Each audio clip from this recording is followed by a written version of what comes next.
Amen. J'aimerais tout de suite qu'on fait une lecture. Ça se trouve dans le psaume 115, au verset 1.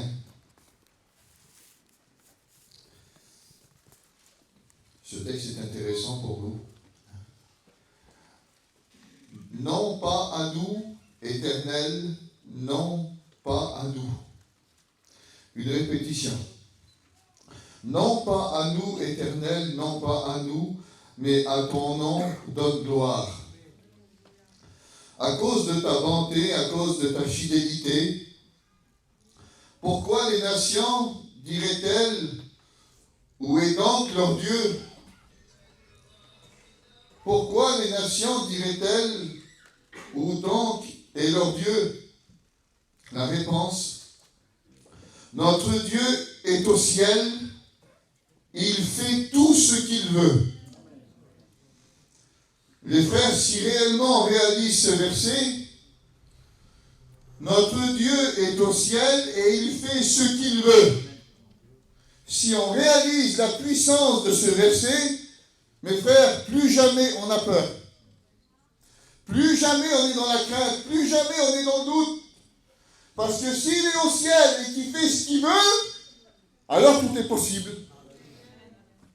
Alors rien n'est impossible. Alors rien n'est trop grand. Parce qu'il accomplira toutes choses en son temps. Il est au ciel et il fait ce qu'il veut. Leurs idoles, ça veut dire ceux qui n'ont pas Dieu, ceux qui ne suivent pas le vrai Dieu. Leurs idoles sont de l'argent et de l'or. Elles sont l'ouvrage de la main des hommes. Elles ont une bouche et ne parlent pas. Elles ont des yeux et ne voient pas. Elles ont des oreilles et n'entendent pas. Elles ont un nez et ne sentent pas. Elles ont des mains et ne touchent pas. Elles ont des pieds et ne marchent pas. Elles ne produisent aucun son dans leur gosier. Et écoutez le mot. Il leur ressemble, ceux qui les fabriquent. Tous ceux qui se confient en elles. Israël, confie-toi en l'Éternel. Il est leur secours et leur bouclier. C'est vivant. Mais en avant, confie-toi en l'Éternel. Il est leur secours et leur bouclier. Vous qui craignez l'Éternel, confiez-vous en l'Éternel. Il est leur secours et leur bouclier.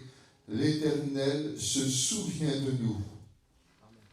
L'Éternel se souvient de nous. Dieu a un souvenir. Et son souvenir, c'est celui-là. Il se souvient de toi. Il se souvient de nous. Il bénira. Il bénira. C'est une promesse, les frères. Il bénira. C'est sûr. C'est pas peut-être. C'est pas une incertitude. Non, les frères, on est basé sur du concret. Il bénira. C'est sûr. Parce qu'il l'a dit. Alors, il bénira. Mais on voit que dans le texte, il y a deux sortes de gens. Il y a deux catégories de personnes. Il y en a qui possèdent le Dieu qui est au ciel et qui fait ce qu'il veut. Et d'un autre côté, il y a des nations qui marchent avec des dieux. On est allé en Grèce il n'y a pas longtemps, et puis dans ce pays-là, il y avait des guides qui nous racontaient que des personnes ont créé les dieux de la mythologie, ça veut dire des faux dieux. D'où est sorti le mot mytho, menteur, le mensonge. Vous savez que le monde est basé sur un mensonge? Le monde entier gît sur la puissance du malin. Mais quand le malin parle, la Bible nous dit qu'il parle de son propre fond. Et ce qu'il y a à l'intérieur de ce personnage, c'est le mensonge. Mais la Bible nous dit que nous, chrétiens, nous sommes basés sur la vérité. La vérité qui nous dirige, c'est une personne. Il se nomme Jésus. C'est Jésus qui nous dirige. Et là, dans le texte, il y a deux catégories de personnes. Il y a ceux qui ont un Dieu qui est au ciel et il y a ceux qui ont formé des idoles. Ils ont formé des idoles. Et moi, j'aimerais vous poser une question. Elle est tout simple. Qui est votre Dieu? Frères, mes sœurs, Qui est votre Dieu? Est-ce que votre Dieu, c'est le Dieu de la Bible? Frères et sœurs, votre Dieu, est-ce que c'est le Dieu de la Bible? Vous en êtes sûrs? C'est une certitude, votre Dieu, c'est le Dieu des Écritures. C'est vrai, les frères, c'est vrai? Parce qu'il ne faut pas se tromper. Vous vous imaginez si on aurait basé notre vie sur un mensonge, sur quelque chose qui ne serait pas vrai, sur un faux fondement? Si on croirait dans quelque chose, les frères, et qu'en même temps, on serait trompé par une pensée qui aurait rentré dans nos cœurs, et notre Dieu ne serait pas le Dieu de la Bible. Je vous dis cela parce que parfois j'ai l'impression que quand je parle avec des gens, le Jésus qui sont en train de me parler, c'est pas le Jésus que je connais. Parfois, on en parle d'un Jésus, et j'ai pas l'impression de reconnaître le mien. On me parle d'un Dieu, j'ai pas l'impression de reconnaître le mien. J'ai l'impression qu'on me parle d'un Dieu qui n'existe pas parfois. Parce que mon Dieu, je le connais. Mon Dieu, mes frères, mes sœurs, je le connais, mon Dieu. Et parfois, on me parle d'un Dieu que je ne connais pas. On me parle d'un Dieu qui ne voit pas. On me parle d'un Dieu qui n'entend pas. On me parle d'un Dieu qui a des mains et qui ne touche pas. Alors quand on me parle de ce Dieu-là, moi, je ne le connais pas. Mes frères, on me parle d'un Dieu parfois. Il y a des chrétiens qui me parlent d'un Dieu que je ne connais pas. Je le connais, mon Dieu, et il est vivant. Amen. Mon Dieu, je le connais, c'est le Dieu de la Bible. Amen. C'est le Dieu des Écritures. Et un jour, Paul est à l'aéropage. Il est dans un coin de Grèce où il va voir des autels. Et là, il va voir un autel à un Dieu. Et ça va le choquer. Paul va dire au milieu de l'aéropage, « Homme athénien, je vous trouve à tout égard extrêmement religieux. Car en parcourant votre ville et en considérant les objets de votre dévotion, j'ai même découvert un autel avec cette inscription à un Dieu inconnu. » Ce que vous révérez sans le connaître, ben c'est ce que je vais vous annoncer. Ils avaient des autels, un autel à un Dieu. Ils lui offraient des sacrifices à ce Dieu-là.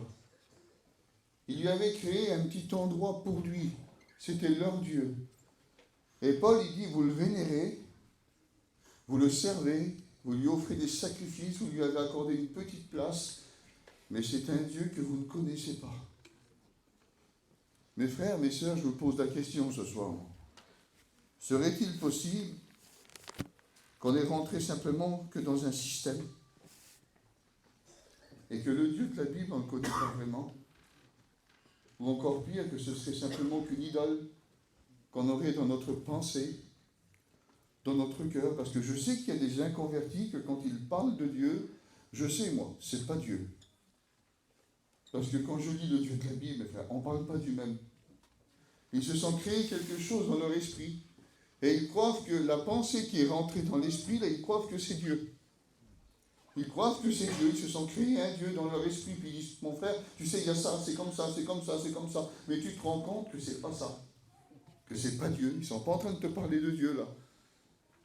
Parce que mes frères, le Saint-Esprit témoigne à notre esprit ce que nous sommes, et ce que nous le sommes en vertu de ce qu'il nous a confié, de ce qu'il a fait de nous. Et puis Paul, il dit, moi je vais vous parler de ce que vous ne connaissez pas. Amen. Et là, moi j'aimerais ensemble qu'on fasse un examen. On peut faire un examen, mes frères. On examine pour voir si on a véritablement le Dieu de la Bible. On fait l'examen. Parce qu'il ne faut pas se tromper, mes frères. Il ne faut pas se tromper. Il faut être basé sur du concret, sur du véritable. Alors, on va faire un examen. Premièrement, dans ce texte-là, il dit, c'est un Dieu, des faux dieux, qui sont faits d'or et d'argent. Ça veut dire que les dieux que les personnes possédaient dans leur maison, le Dieu qui n'était pas Dieu, c'était un Dieu qui était à leur valeur. C'était eux qui donnaient de la valeur à leur Dieu. Si tu avais plus d'or, tu lui donnais plus de valeur. Si tu avais plus d'argent, tu lui donnais plus de valeur. C'était toi qui donnais de la valeur à ton Dieu. Ben, ce n'est pas le Dieu de la Bible. Parce que mes frères, le Dieu de la Bible, ce n'est pas un Dieu à qui tu vas donner de la valeur. C'est un Dieu qui va te donner de la valeur. Le Dieu des Écritures nous donne de la valeur. Mes frères, on était sans valeur. On n'était rien. On n'était rien du tout. Vous vous souvenez du moment où il est venu vous chercher? Vous vous rappelez de ce moment où il est venu dans votre misère? Frères et sœurs, vous vous rappelez de ce moment-là où il est venu vous chercher dans votre camping, dans votre maison, dans une réunion, dans un temps de souffrance, dans un temps de larmes, dans un temps de deuil? Vous vous souvenez où il est venu vous chercher? Vous vous rappelez la valeur qu'il a mis dans votre maison? Vous vous rappelez de la paix qu'il a ramenée chez vous? Vous vous rappelez de tout ce qu'il a ramené dans votre maison, dans votre camping, le soir quand vous vous êtes couché? Vous vous rappelez? Vous vous êtes levé comme un perdu, vous vous êtes couché comme un prince de l'évangile. Parce qu'il nous donne de la valeur. J'aimerais vous dire que le Dieu vivant, ce n'est pas une idole. Une idole, tu lui donnes de la valeur. Mais le Dieu vivant, il prend le pauvre, l'indigent, qui est assis dans le fumier, il le prend, il le relève, et il le fait asseoir avec les grands. Il a pris des drogués, des alcooliques, des hommes du monde, sur qui on ne misait pas un centime, et il en a fait des serviteurs de Dieu. Le Seigneur a pris des dépressifs, des personnes qui étaient enfouies dans le séjour des morts, qui étaient remplies de ténèbres, et il en a fait des gens de la lumière qui aujourd'hui témoignent partout que le Seigneur est vivant. Et aujourd'hui, vous voyez sur eux briller les valeurs de l'Évangile. Pourquoi? Mon Dieu, à moi, donne de la valeur aux hommes. J'ai vu le diable. J'ai vu le diable enlever l'honneur sur les hommes. Je le dis souvent parce que c'est quelque chose qui m'a touché. J'ai vu le diable prendre de l'honneur et briser, casser des hommes.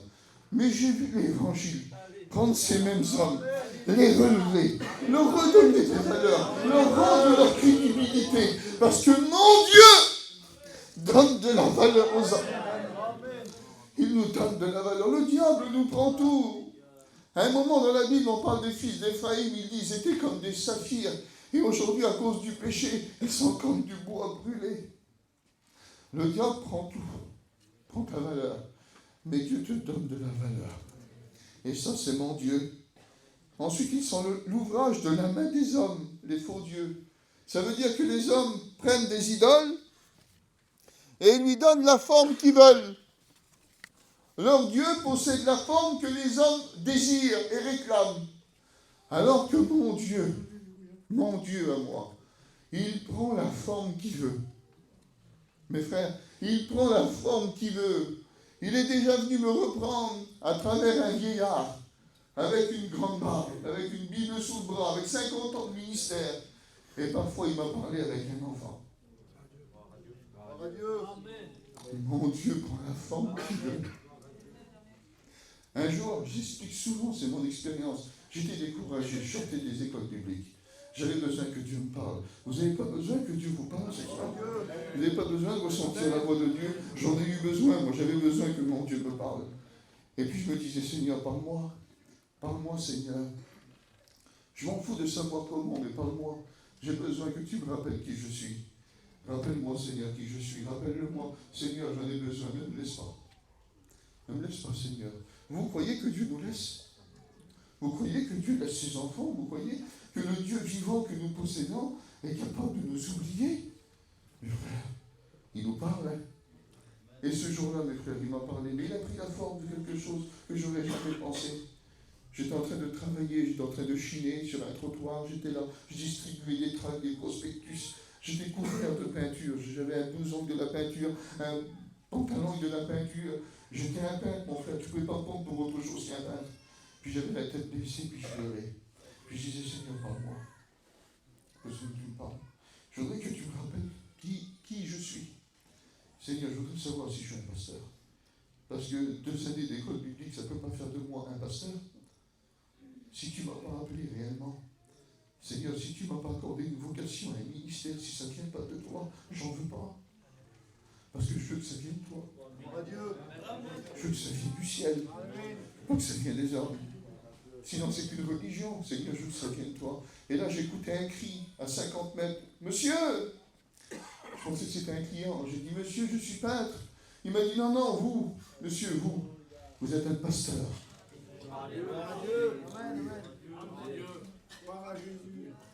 Je suis approché de lui.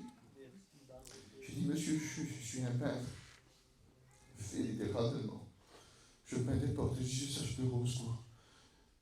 Et je lui ai dit, mais monsieur, je suis aussi un pasteur. Il m'a dit, monsieur, je sais que vous êtes un pasteur. Que Dieu vous bénisse. Je n'ai jamais vu son visage. Il avait la tête baissée, je ne voyais pas ses yeux.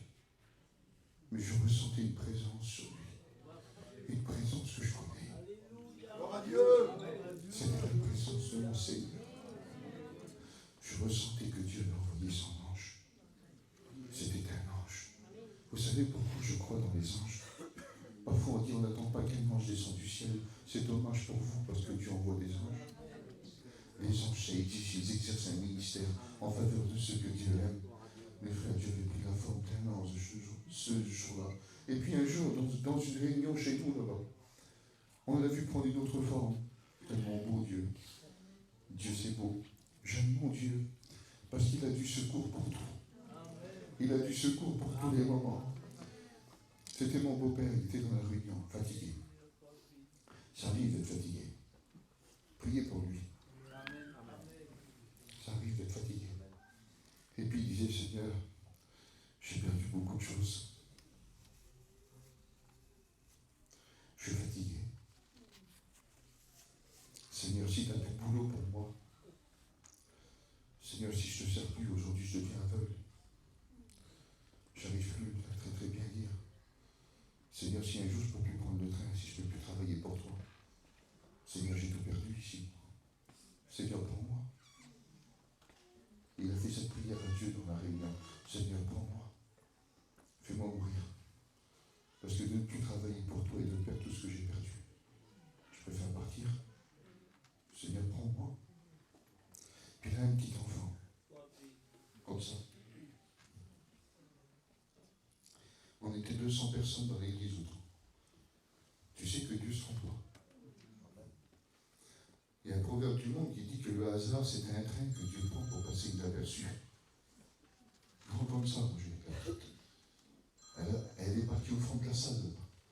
Elle a ramassé un petit verset par terre. Elle a traversé toute l'église. Elle est venue juste vers lui. Puis elle a fait ça sur lui. Elle lui a donné.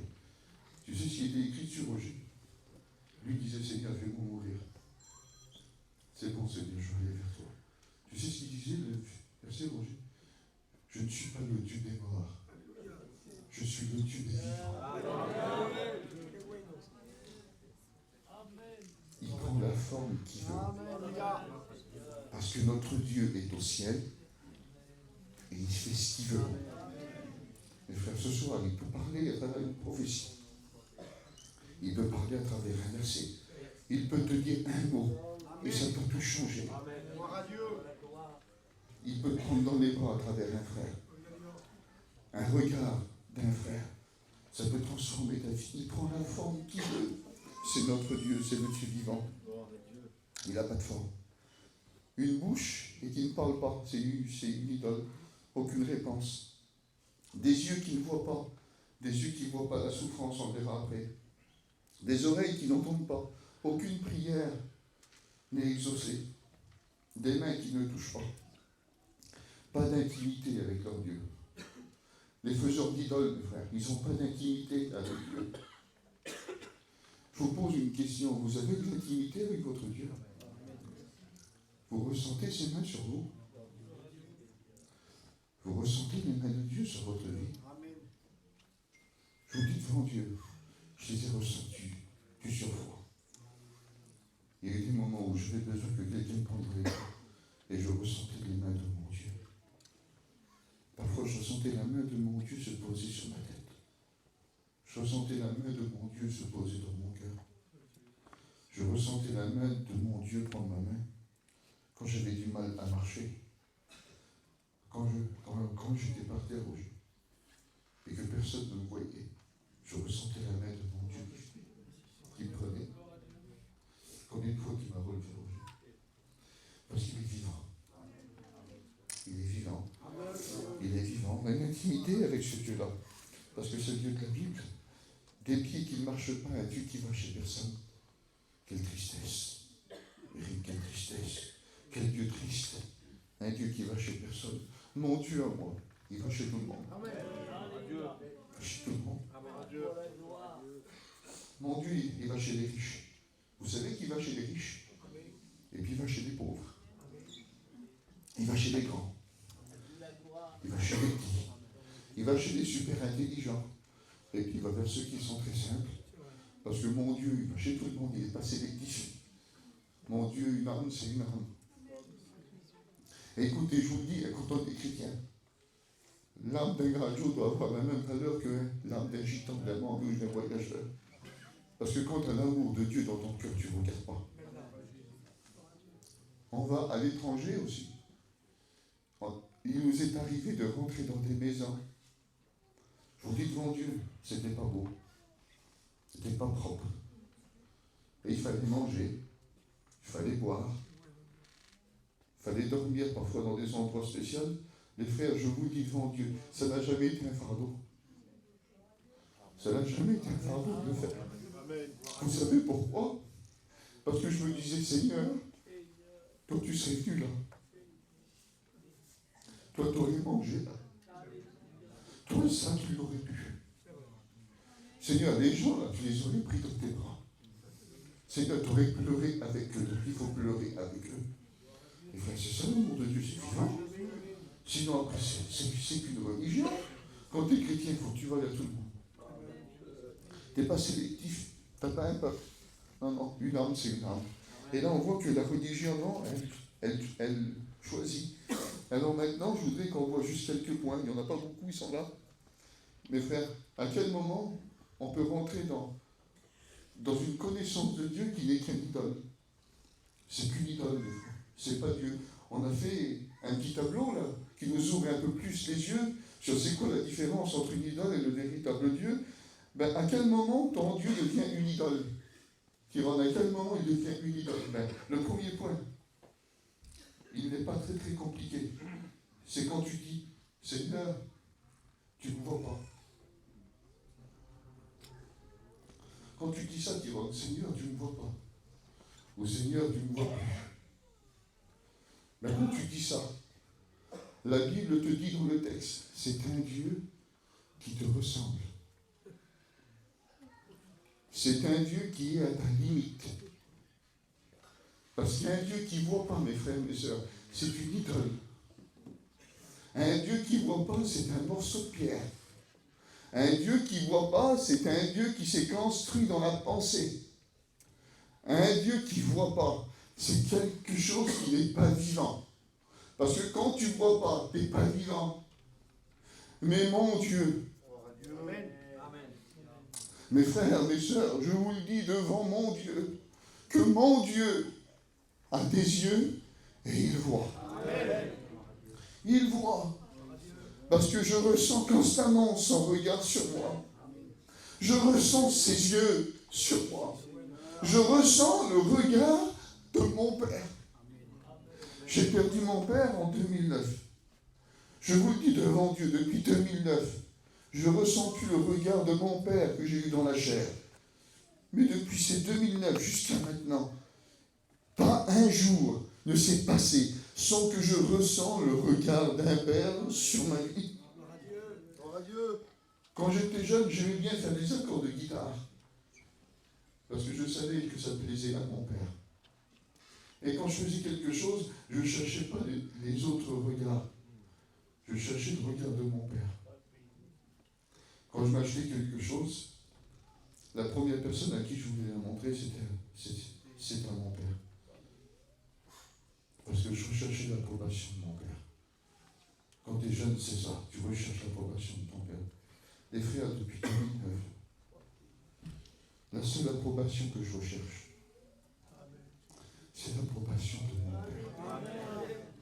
c'est l'approbation de mon Dieu. Parce que je sais qu'il me voit. Je sais que ses yeux sont sur moi. Quand je pleure, quand je ne suis pas bien, quand j'ai des échecs, quand j'ai des victoires.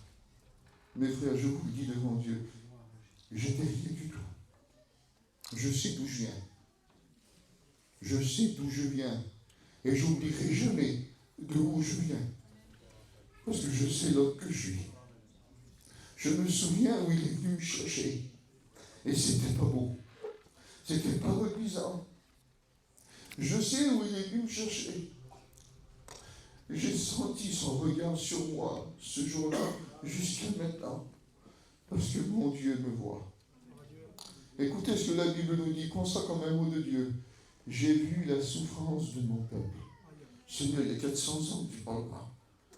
Je n'ai pas parlé, mais j'ai vu. Amen. Amen. Adieu. Peut-être qu'il ne te parle pas. Certainement qu'il ne te parle pas. Mais Dieu te voit. Amen. Il dit, j'ai vu la souffrance de mon peuple. J'ai entendu ses cris. Et je connais sa douleur. Et il dit maintenant, je vais descendre. Et même Pharaon, même la plus grande armée du monde de l'époque, même le plus grand pays, ne pourront rien faire. Ils sortiront. Je te dis devant Dieu, si ce soir il parle, rien ne t'empêchera de sortir. Amen. Frères et sœurs, prenez ça comme un mot de Dieu. Rien ne t'empêchera de sortir. Mais dis-toi une chose, c'est qu'il te voit. Frère, il te voit. S'il ne te voit pas, c'est une idole. S'il ne te voit pas, il n'existe pas. S'il ne te voit pas, c'est un morceau de pierre. S'il ne te voit pas, c'est un Dieu qui s'est construit dans ton cœur et dans ton esprit. Et si tu vis avec ce Dieu-là, je t'en prie, connais le vrai Dieu. Connais le Dieu de la Bible. Parce que mon Dieu me voit. Il ne m'entend plus. Gros, c'est pas la peine que je prie. Il ne m'entend pas. Vous avez déjà prié, vous avez l'impression qu'il ne vous entend plus. Le ciel fermé. Et où tu pries, puis tu dis, à quoi bon prier, tu ne m'entends plus. Mais la Bible dit que le Dieu de ce siècle aveugle les yeux de ton intelligence, afin que tu ne voyes pas briller la splendeur de l'Évangile, et tu crois que le grand Dieu qui est au ciel et qui fait ce qu'il veut, ne te voit plus et il ne t'entend plus. Alors ça devient rien moins qu'une idole dans ton cœur, et c'est quelque chose qui t'empêche de voir la véritable brillance de l'Évangile. Tu ne vois plus Dieu. Mais le Dieu que je te parle ce soir, frères et sœurs, le Dieu que je te parle, il m'entend. Mais frère, le Dieu de la Bible, il m'entend. Et j'ai besoin chaque jour de me lever et de prier. Tu sais pourquoi? Pas pour accomplir le devoir religieux. J'ai besoin de lui parler parce que je sais qu'il m'entend. Je n'ai pas besoin de prier, les frères, parce qu'il faut le faire. Ne priez jamais parce qu'il faut le faire. Priez parce que vous en avez besoin. Il faut prier parce que c'est votre besoin. La prière, c'est pas un effort. Vous savez que la prière, c'est pas un effort. Ne faites jamais l'effort de prier. C'est un besoin. La vie chrétienne, mes frères, c'est pas un effort. Tu travailles pour Dieu. Tu fais des efforts, tu travailles pour Dieu, parce que l'œuvre de Dieu, parfois, elle est pénible. Le ministère, mes frères, il est lourd parfois, il est épuisant. C'est la Bible qui nous le dit. Mais la vie de Dieu, la prière, la lecture de sa parole, l'intimité de sa présence, n'est pas un effort. C'est un besoin. Amen. Il y a eu un moment, mes frères, que j'avais une mauvaise idée sur la prière. Je croyais qu'il fallait faire des efforts dans la prière. Il fallait faire des efforts et encore des efforts. Alors le 1er janvier, je prenais des résolutions. Je disais, Seigneur, je prends la résolution, je vais plus prier. Alors je faisais ça, je disais, allez, effort. Ça marchait. 20 jours, 25 jours. Le 1er février, 50% en moins. C'était dur. Mais les efforts étaient toujours là, je continuais. Le 15 février, c'était terminé. 1 mois et demi. Je disais, mais Seigneur, pourquoi c'est dur comme ça? Et j'étais en colère. Je disais, mais Seigneur, pourquoi c'est dur? Je veux faire des efforts. Tu veux te convertir des fois, puis tu n'arrives pas. Seigneur, pourquoi c'est dur comme ça? Pourquoi c'est compliqué? Et tout est un effort, les frères. Puis tu fais des efforts pourtant, mais ça ne marche pas. Qu'est-ce qu'il y a eu, Seigneur? Et Dieu m'a parlé. Il dit, Cruz, c'est bien, tu fais des efforts, t'es gentil. Il dit, mais quand tu rentres de travailler, est-ce que c'est un effort ou un besoin de prendre tes enfants dans tes bras? Je dis, Seigneur, c'est un besoin. C'est un besoin, Cruz. D'accord. C'est un besoin ou un effort de les prendre dans tes bras et de les embrasser? De passer du temps avec tes enfants? Je dis, non, c'est pas un effort. C'est un besoin. Et je voyais la route que Dieu prenait, puis je commençais à pleurer. Il me dit, quand tu rentres, est-ce que c'est un effort de passer du temps avec ta femme? Est-ce que c'est un effort de passer du temps à table avec ta femme, de discuter avec elle? Est-ce que c'est un effort? Je dis, non, Seigneur. Qu'est-ce que c'est, Cruz? Je dis, c'est un besoin. Alors il me dit, Cruz, pourquoi? Pour tout ce que tu aimes. C'est un besoin. Et pourquoi pour moi ce serait que des efforts? Tu m'aimes pas comme t'aimes tes enfants? Tu m'aimes pas comme t'aimes ta femme? Pourquoi c'est que des efforts pour moi? Pourquoi c'est un effort de me parler? Pourquoi c'est un effort de venir devant ce livre qui est 66 lettres d'amour que je t'ai laissé, un testament béni pour te conduire dans la droiture de ce que je veux? Pourquoi c'est un effort? Cause, j'en veux pas de tes efforts. Je veux être le besoin de ta vie. Je veux que tu aies besoin de moi. Et puis Dieu me disait, tu sais, Cruz, je veux pas être un rein. Un rein, on peut te l'enlever, tu peux vivre. Moi, je veux être ton cœur. Je veux que si on t'arrache le cœur, tu meurs. Cruz, je veux être le centre. Écoutez, j'ai plus jamais prié pareil. J'ai plus jamais prié pareil. J'ai réalisé que c'était mon besoin. Il faut que tu réalises qui t'entend. Quand je parle avec mon Dieu, mes frères, je sais qu'il m'entend. Je sais que toutes mes prières ne sont pas exaucées. Mais j'ai besoin de lui parler. J'ai besoin de venir devant lui. J'ai besoin de lui raconter certaines choses que je ne raconterai jamais à mon épouse. J'ai besoin de lui raconter certaines choses que je ne raconterai jamais à mes copains de travail. À seulement mon Dieu, je vais vers lui et je lui raconte. Parce que je sais qu'il m'écoute. Il m'arrive parfois de rouler puis de parler avec lui. Mes frères, il y a des conversations. Et parfois je lui parle. Et puis j'ai écrit mon frère. Mais il me répond. Parce que ce n'est pas un monologue. C'est du dialogue avec Dieu. Tu lui parles, il t'entend. Et puis il te répond. Puis il t'écoute. Parce que notre Dieu est vivant. Mes frères, notre Dieu, il est vivant. Il ne faut pas vivre avec un Dieu qui ne t'entend pas. Parce que ce n'est pas le Dieu de la Bible. Le Dieu des Écritures, c'est un Dieu qui nous entend. Alors si ton Dieu, pour l'instant, c'est un Dieu qui te voit et qui t'entend, tu as le Dieu de la Bible. Tu as le Dieu des Écritures. Mais on va un petit peu plus loin. Il ne guérit plus. Cause depuis que Mans est parti, il ne guérit plus le Seigneur. On écoute des gens dire ça. Mon frère, on va dans des réunions maintenant. Et Dieu ne guérit plus. Ah bon? Dieu ne guérit plus, d'accord? Ben écoute, tu es libre de le penser. Mais ça, c'est un Dieu qui te ressemble. Parce que tu es limité, toi. Et ton Dieu te ressemble, il a la valeur que tu lui donnes. Mais mon Dieu à moi. C'est ma foi, mes frères, vous ne m'enlèverez jamais. Dieu guérit. Je voudrais que tu écoutes ça. Dieu guérit. Pas en notre temps. Pas selon notre volonté. Mais mon Dieu, il guérit. Je l'ai déjà vu guérir. J'ai été témoin de guérison. Je l'ai vu guérir, je l'ai vu rétablir à l'instant. Pas des améliorations. Hein. Non, non, des transformations, des guérisons instantanées. Je l'ai vu. Mais je ne crois pas seulement, mes frères, parce que je l'ai vu. Vous savez pourquoi je le crois? Parce qu'il l'a dit. Amen. Je le crois parce que la parole de mon Dieu a de la valeur pour moi. Je le crois. Je le crois parce que mon Dieu guérit. Il y a des personnes qui vivent avec des faux rêves. Parce qu'ils n'ont pas été guéris, mes frères, ils se sont éloignés de Dieu. Parce qu'ils n'ont pas reçu leur miracle. Ils se sont éloignés de Dieu. Je vous le dis devant Dieu. Même si demain je tomberai malade, jamais je pourrai m'éloigner de celui qui fait trembler mon cœur. Parce que même s'il ne me guérit pas, je ne suis pas Dieu pour une guérison. Je ne suis pas le Seigneur pour les choses qu'il va, pour les choses qu'il me donne. Je suis mon Dieu parce que je l'aime. Un jour, je passais par un problème. On devait avoir un petit bébé. Et puis quelques heures, quelques jours avant que ma petite fille vienne au monde, on avait eu plein de soucis. C'était un cadeau de Dieu. C'était quelque chose que Dieu nous avait accordé. C'était impossible aux yeux des hommes, mais Dieu nous avait fait ce cadeau. Parce que Dieu fait des cadeaux. Dieu fait des cadeaux, mes frères.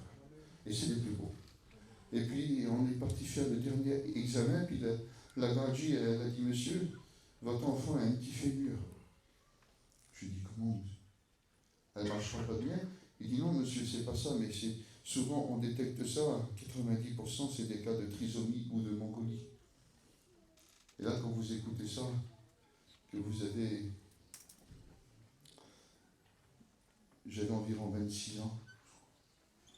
J'étais jeune.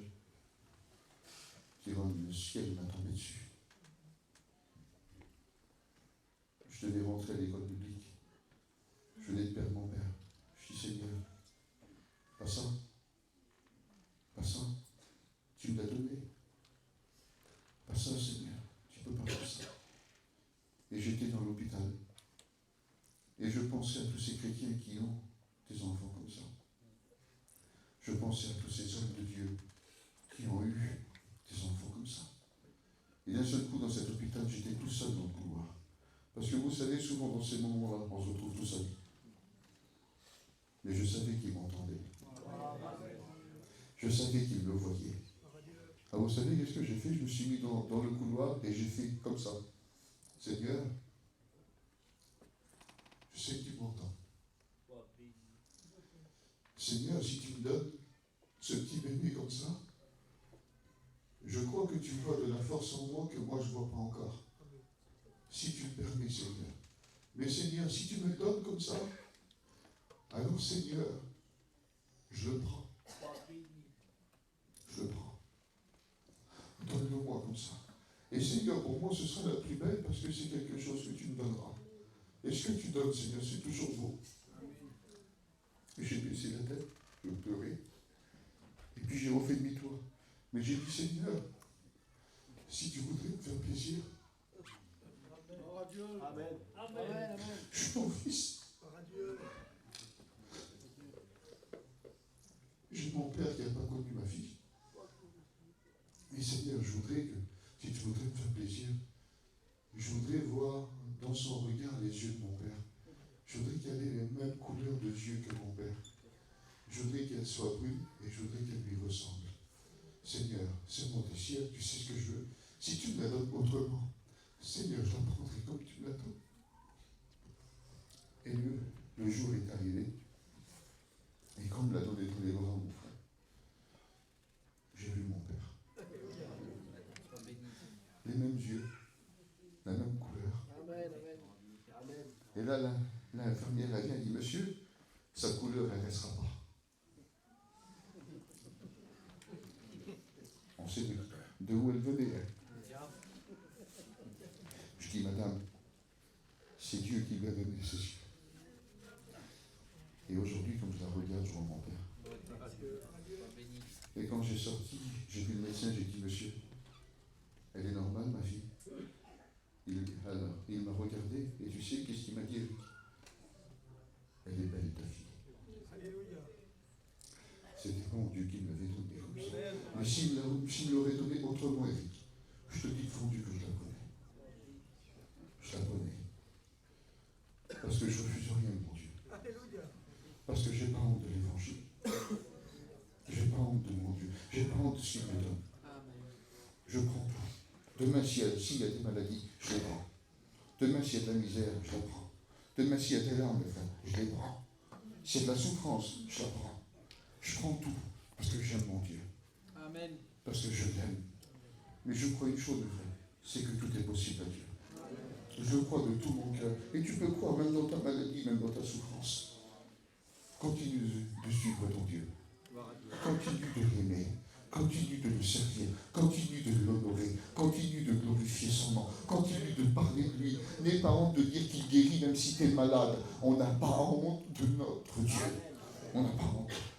On n'a pas honte parce qu'on sait qui on sert, c'est pas une idole, c'est un Dieu qui est vivant. Mon frère, on ne peut pas tout pardonner. On ne peut pas tout pardonner dans la vie. Tu sais, on est des gitans qui ne pardonnent pas tout.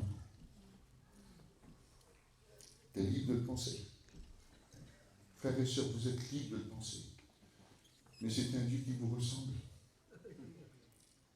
Il est comme vous. Il ne peut pas tout pardonner, il est comme vous. Tu l'as créé, tu lui as donné une forme. Et le Dieu que tu as créé dans ton esprit, là, c'est un Dieu qui te ressemble. Tu t'es fait une raison. Tu lui as pris des paroles et tu lui as mis dans sa bouche. Tu as tordu ta conscience. Puis aujourd'hui, tu vis dans un monde de pardon, puis tu crois que c'est normal. Ben mon frère, ma soeur, tu vis avec une idole dans le cœur. Parce que avec le Dieu de la Bible, on pardonne tout. Amen. Avec le Dieu de la Bible, on pardonne tout. Ce qui est propre pour lui, les frères, je le dis souvent, ça doit être propre pour nous. Je sais quand Dieu parle. Je ressens quand Dieu parle. Et je ressens que Dieu est en train de parler. Gloire à Dieu. Frères et sœurs, si Dieu pardonne, nous devons pardonner aussi. Parfois, des gens ont été rétablis par la grâce. Ils ont été rétablis par Dieu. Mais on veut qu'ils marchent au milieu de l'église avec la tête basse. Mais ça ne marche pas comme ça avec le Seigneur. Parce que Dieu rétablit complètement. Quand la repentance, elle est entière, comme la repentance, elle est réelle, nous devons vivre le pardon de Dieu. Mes frères, le pardon, il existe dans le Seigneur. On a vu des personnes recevoir le véritable pardon, celui qui vient du ciel. Et c'est quelque chose qui brise les jougs. C'est quelque chose qui brise les accusations. C'est quelque chose qui nous fait marcher dans la paix. Quelque chose qui nous fait marcher, mes frères, véritablement dans la paix de Dieu. La paix de Dieu, c'est qui surpasse toute intelligence et qui garde ton cœur et tes pensées dans le Seigneur. C'est cette paix-là qui rentre dans ton cœur. Parce que quand tu ne pardonnes pas, mon frère, tu n'es pas dans la paix. Il y a des personnes qui viennent à la réunion, parfois, qui prennent même la Sainte Seine et qui ont des manques de pardon dans le cœur. Je te le dis devant Dieu, tu vis avec quelque chose qui n'est rien d'autre qu'une idole dans le cœur, parce que le véritable Dieu te dit, c'est pas bien. C'est pas bien. Écoute, tu la vois, tu le vois, va vers lui. Propose-lui pas du café. Fais pas le pardon à l'agitant. Prends-le dans tes bras. Il va te réconcilier. Et s'il faut demander pardon, te demande pardon. Mais arrange tes affaires. Mes frères, on doit arranger nos affaires. Mon père était un homme du monde. Qui vivait dans le monde. C'était un musicien. Personne colérique comme il n'y avait pas. Qui ne pouvait pas lui dire deux mots. Puis un jour, il est venu à la réunion. Il avait bu 2 verres de trop. Et puis il y a un pasteur qui lui a dit, écoute, tu ne peux pas jouer, descends de l'estrade. Et puis Roger, il l'a mal pris. Et il a dit des paroles sur le pasteur. Et puis il est parti. J'ai eu honte. J'étais un jeune chrétien. J'ai dit, mon père, tu te rends compte de ce que tu as fait? Et puis il continuait dans l'auto. C'est un homme du monde. Et puis un jour, il est venu vers moi. Il dit, Cruz, emmène-moi voir le pasteur là. Je dis, mon père, arrête. Tout. J'arrête, mon père. Vous connaissez? C'était mon père. Je dis, laisse tranquille, tata. Mon père, je t'en supplie, arrête. Il dit, moi, je suis un chrétien, je suis musicien de la salle, mon père. Non, mais il dit, mon fils, emmène-moi chez lui tout de suite. Je dis, pourquoi, tata? Il dit, il faut que j'arrange mes affaires. Il faut que j'arrange mes affaires. Il est parti vers le pasteur, beaucoup plus jeune que lui. Il l'a regardé, il dit, Peter, viens voir. Je te demande pardon. Il était gêné, vraiment. Mon sens, arrête, il me gêne. C'est rien, mon sens. Il faut que je te demande pardon. Quelques jours après, il a arrêté de boire. Et quelques jours après, il est parti. Il a arrangé ses affaires. Tu ne peux pas vivre si tes affaires ne sont pas arrangées. Parce que le Dieu du pardon, c'est pas bien. Tu ne peux pas vivre avec ça. Tu ne peux pas vivre avec de la haine quand tu as le Dieu de l'amour dans ton cœur.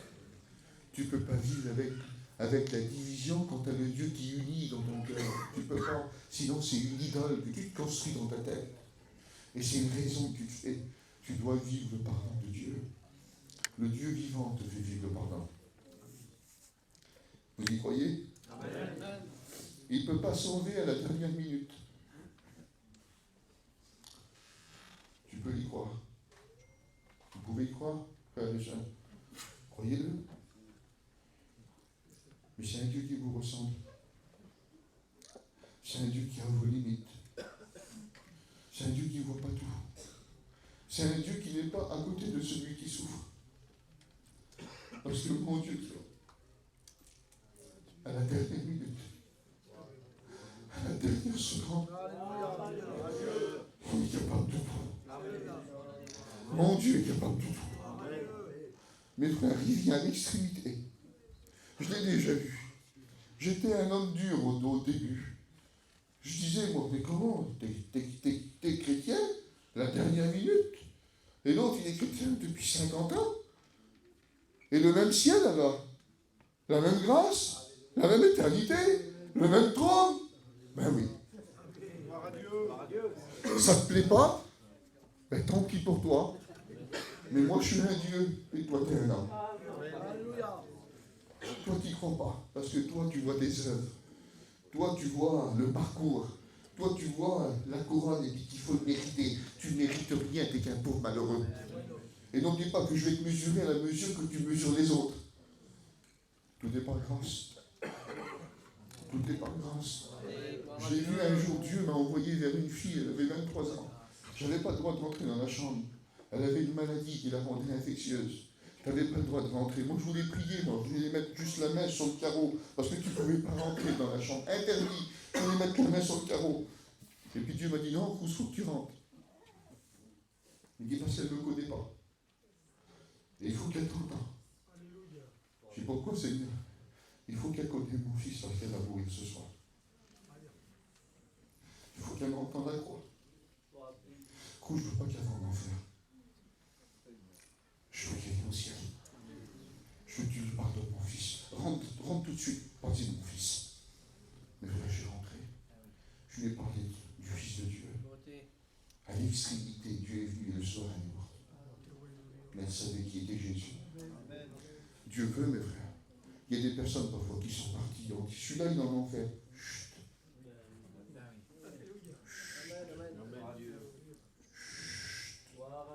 Ça ne t'appartient pas, pauvre malheureux. Seul Dieu est capable de dire où il est et où il est pas. La Bible nous dit, celui qui dira à son frère insensé mérite le feu de la génie. Vous savez ce que c'est le mot insensé là? C'est le mot moros. C'est-à-dire celui qui dira à son frère, son Dieu, tu ne connais rien. Tu as le droit de dire à quelqu'un insensé dans le sens offrande. Offrande, c'est le mot sot, stupide, téméraire, tu prends du risque. On a le droit de dire aux hommes, mon frère, tu prends du risque. J'ai le droit de dire aux hommes, mon frère, tu prends du risque. De marcher comme tu marches, là, tu prends du risque. Mais quand quelqu'un part, je n'ai pas le droit de dire, il était son Dieu celui-là. Chut. Le dernier pasteur, c'est souvent lui. La dernière pensée, elle vient de lui. Quand la Bible dit, il l'a mis dans le cœur de l'homme la pensée de l'éternité, c'est plus comme ça. C'est pas le mot pensée dans l'hébreu n'existe pas. Il dit, il a mis dans le cœur de l'homme l'éternité. Ça veut dire tout le plan. Il a tout mis. Ça veut dire que quand ce plan-là doit parler, et quand il faut parler, Dieu parle. Il y a des personnes parfois qui sont tombées dans des comas, et quand ils sont revenus à eux, on leur a dit, tu te rends compte, tu aurais été en enfer? Il dit, mais non.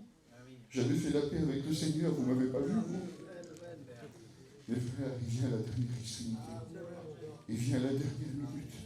Il est capable de sauver.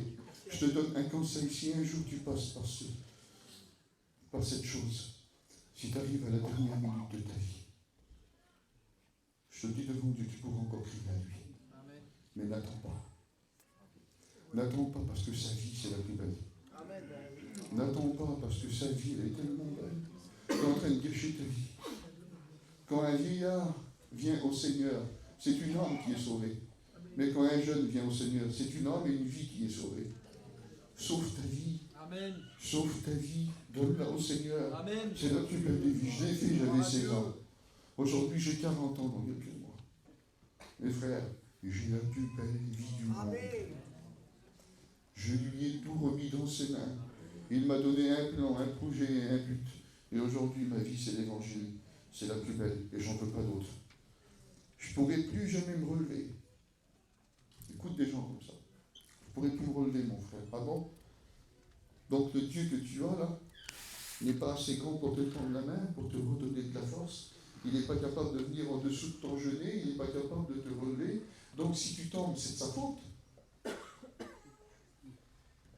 Si on tombe, les frères, c'est de sa faute. Ton Dieu te ressemble. Parce que mon Dieu à moi, mes frères, il relève. Mon Dieu à moi est capable ce soir de prendre des chrétiens, des chrétiennes. Et je crois que déjà dans le message, il est en train de te relever. Il prend les frères, il nous relève. Il vient en dessous des genêts pour ceux qui veulent mourir et il leur dit: t'étais où? Qu'est-ce que tu fais là? Lève-toi. Faut que tu manges. Faut que tu manges.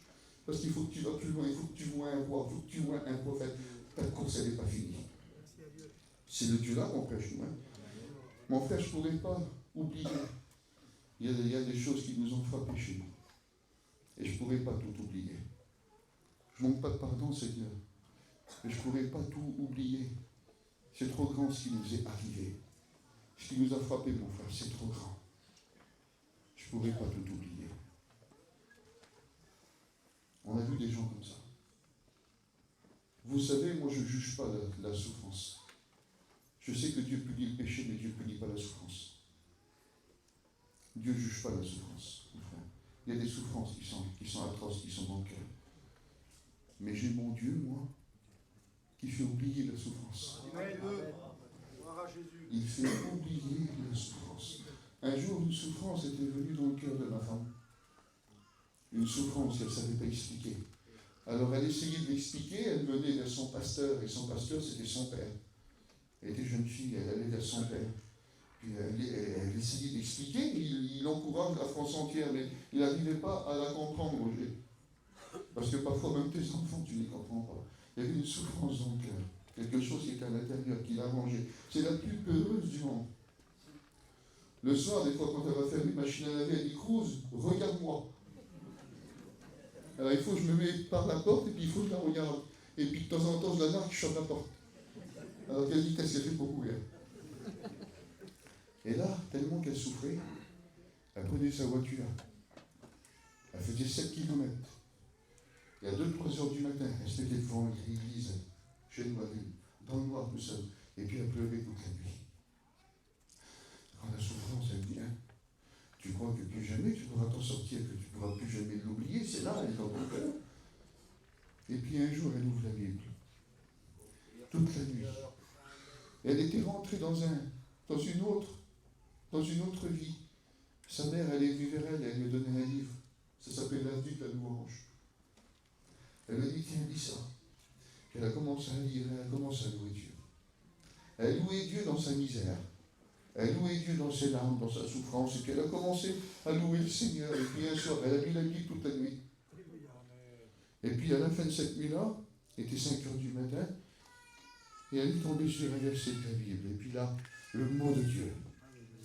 Mes frères, le coup de marteau qui brise, qui casse, qui détruit, qui libère, qui ouvre la porte.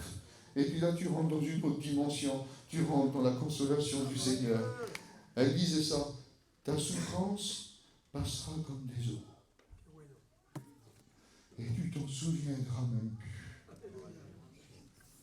Elle passera. Frères et sœurs, vous savez que tout passe. Tout passe. La Bible dit ça: l'hiver est passé. La pluie a cessé, elle s'en est allée. Les fleurs paraissent, le temps de chanter est arrivé. Tout passe. Dieu m'a parlé quelque temps. Je traversais par un désert et Dieu m'a dit: Cruz, avec moi, tout finit bien. La souffrance, elle est passée. Elle s'en est plus souvenue. Parce que nous avons le Dieu qui nous fait oublier la souffrance. Quand Joseph a eu un fils, il avait souffert pendant 21 ans. 21 ans de souffrance dans un pays qui n'était pas le sien, avec des faux témoignages, avec des frères qui l'avaient vendu. Une souffrance atroce, atroce. Des pleurs d'un jeune homme de 17 ans qui demandait grâce, qui demandait pitié à ses frères quand ils l'ont vendu. Plus tard, 21 ans après, 21 ans de souffrance, il va avoir un petit. Tu l'appelles comment? Il est en Égypte, là-bas, c'est le premier ministre. Il a un anneau à 100 doigts, c'est un anneau d'or. Il est capable de faire des lettres pour les hommes du monde entier. C'est l'homme le plus écouté de la terre. Qu'est-ce que tu veux? Comment tu veux l'appeler, ton petit Ephraïm? Ça veut dire quoi, ça? Dieu m'a fait oublier mes peines. Pas vrai, Joseph? 21 ans de souffrance? Oui. Parce que mon Dieu est vivant. Il est capable de prendre le souvenir de la souffrance, le souvenir de la misère dans laquelle tu es. Il est capable de l'enlever. Il enlève déjà. Et tu t'en souviens plus. Amen. Gloire à Dieu. C'est un Dieu vivant que je te parle. Frères et sœurs, c'est un Dieu vivant que je suis en train de vous parler. Tu crois que ta souffrance, tu ne vas plus t'en sortir. Tu vas t'en sortir. Amen. Tu vas t'en sortir. Parce que ton Dieu est un Dieu vivant. Il est au ciel et il fait ce qu'il veut. Il fait ce qu'il veut. On va terminer. Je voulais juste finir par ça. Il y avait d'autres points, mais il ne peut pas me délivrer. On écoute nos amis parfois. Mon frère, je suis lié, il ne pourra pas me délivrer. Il ne pourra pas me délivrer, c'est impossible. Alors il croit que la petite cigarette, elle est grande comme ça. Et il te parle de Dieu parfois, disant, tu sais, il a créé les cieux, il a créé la terre, il a créé le soleil, il a pris les étoiles, il les a jetées dans le firmament. C'est bien, mon frère. Il parle de tout ça, non? Et ça, là, non. Il ne peut pas prendre, et puis... Non, mon frère, je suis lié. D'accord? Mais le Dieu que tu me parles, c'est un Dieu qui te ressemble. C'est une idole que tu as. Parce que le Dieu vivant, mes frères, il délivre. Amen. Le Dieu vivant, il prend les chaînes et les brise. Le Dieu vivant, les verrous de fer, il les casse. Les portes d'airain, les frères, il les consume, il les retire. J'ai un Dieu vivant. Je l'ai vu agir dans la vie de mon petit frère il n'y a pas si longtemps. Un homme du monde. Il a fait des choses que nous, on ne savait même pas. Quand il a dit son témoignage pour la première fois, je voulais rendre ma carte. Je dis, Seigneur, c'est pas possible que des gens sont à côté de nous, Roger, puis qui vont souffrir comme ça, et puis on ne voit rien, et puis je dis, Seigneur, c'est vrai tout ce qu'il dit le petit là. Il m'a brisé. Il dit, vous savez qu'est-ce que je faisais, moi? Il dit, j'étais devenu accro à l'héroïne. Je dis, Seigneur, pas mon frère, pas mon petit frère, c'est le petit dernier de chez nous. Je dis, pas lui, Seigneur. Il dit, j'allais chercher ma drogue parce que j'en avais besoin le matin. Parce que quand j'en avais pas, j'avais des crampes de la tête jusqu'aux pieds. J'avais des crampes partout. Il me fallait de la drogue pour pouvoir continuer à vivre. Et il dit, quand je la prenais le matin, je me mettais dans un faux chemin. Je me cachais derrière le camion. Et là, dans le noir, il dit, je prenais ma drogue. Et il dit, puis je regardais vers le ciel. Et je disais, Seigneur, tu peux rien faire pour moi. Tu vas pas me délivrer. Il dit, un jour, j'ai rentré dans une réunion. Alléluia. Seigneur, je ne peux pas croire que c'est beau comme ça. Il y en a qui disent, quoi, Dieu, c'est pas beau, c'est bon. Mais frère, Seigneur, arrêtez de dire ça. Il n'y a pas plus beau que Dieu. Ce qui fait Dieu pour moi, il n'y a pas plus beau. Il y a des choses qui sont belles dans le monde, excusez-moi, mais Dieu, il est rentré, rempli de drogue, il était drogué. Il est rentré, il s'est assis dans la réunion. Vous savez, c'était quoi le mot de Dieu? Beaucoup plus simple que ce soir. Tu sais, c'était quoi qui rend le mot de Dieu? Tu sais, c'était quoi? Crois. Il faut que tu crois. Il était sur sa chaise, il était là, il dit, Seigneur, je crois, moi. Je crois que tu peux me délivrer. La foi, elle s'est déclenchée. Il dit, Seigneur, je crois, moi. Seigneur, écoute, je crois, fais-le. Je viens me délivrer. Seigneur, il a jeté les mains. Je t'accepte. Seigneur, je veux être un chrétien. Il sort de la réunion, il se couche. Il a réussi à dormir. Il se réveille. Première pensée, je vais aller acheter de la drogue. Il s'en va, il ouvre la porte, il sort de là. Tout, il se touche. J'ai pas mal.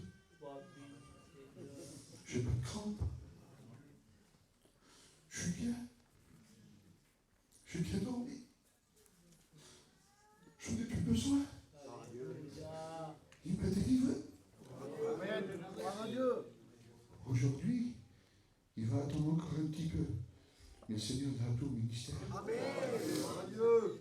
un mot de Dieu, un mot de Dieu. Ce soir, sur un mot de Dieu, qu'est-ce que Dieu ne peut pas faire, les frères? Qu'est-ce que Dieu ne peut pas faire? Un mot de Dieu, c'est tout, on a assez. Un mot, et Dieu fait le reste. Je voudrais qu'on prie.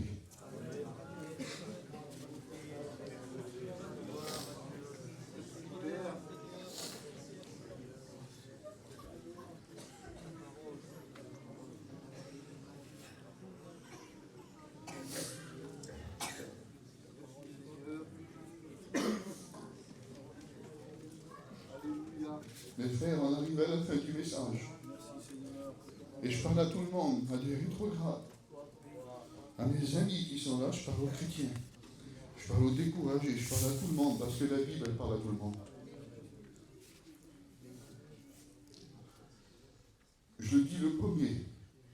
Le Dieu que j'ai écouté ce soir, le Dieu que je vous ai prêché, j'y crois. J'y crois, mes frères. J'y crois. Ce Dieu-là, c'est le mien. Et si tu réalises maintenant, chrétien, si tu réalises que c'est véritablement tien, parce que ça se peut que tu t'es reconnu dans quelques points, tu t'as dit, Seigneur, il y a quelque chose qui s'est créé ici. J'ai cru que tu ne m'écoutais plus. J'ai cru que tu ne voulais plus. Seigneur, j'ai cru que tu ne parlais plus. Seigneur, j'ai cru qu'il y avait une limite entre moi et toi. Seigneur, je ne veux pas continuer à vivre avec l'autel du Dieu inconnu. Moi, je veux le Dieu qui vit. C'est ce Dieu-là que je veux, moi. Frères et sœurs, si c'est ce Dieu-là que vous avez, amis, même si tu n'es pas chrétien, mais si tu te dis, Seigneur, le Dieu que Cousine a parlé, là, je voudrais que ça devienne mon Dieu. Parce que j'ai besoin de ce Dieu-là. J'ai besoin de lui, j'ai besoin de toi. Seigneur, c'est vrai, je ne suis pas encore chrétien parce que je te regardais comme une idole. Je croyais que tu avais une bouche, tu ne parlais pas. Je croyais que tu n'étais pas capable de délivrer. Je croyais que tu n'étais pas capable de faire au-delà de mes limites. Seigneur, ce soir, je veux te confier ma vie, mais dans ce Dieu-là, je veux le Dieu de la Bible. Et si tu es rétrograde, si tu t'es éloigné, alors tu peux revenir à la maison de ton Dieu. Parce que ça reste ton Dieu. Ça reste le Dieu de la Bible. Frères et sœurs, amis, je parle à tout le monde. Si tu confesses ce Dieu-là ce soir, s'il est ton Dieu, lève-toi. Frères et sœurs, s'il est notre Dieu, levons-nous. S'il est ton Dieu, tu peux te lever. C'est le Dieu qui transforme, c'est le Dieu qui libère. C'est notre Dieu. C'est notre Dieu. Et tu peux lui crier maintenant, tu es mon Dieu. Mon Dieu est au ciel. Et il fait ce qu'il veut. Frères et sœurs, il fait ce qu'il veut. Il te parlera encore. Il te voit encore. Il te relève encore. Il te restaure encore. Il est encore capable de te guérir. Il est encore capable de mettre du pardon dans ton cœur. Il est capable de te faire oublier tes peines. Car c'est le Dieu qui fait ce qu'il veut. Je voudrais qu'on prie ensemble. Je voudrais qu'on prie, Seigneur. Comment les francs prions, Seigneur. Super. Super.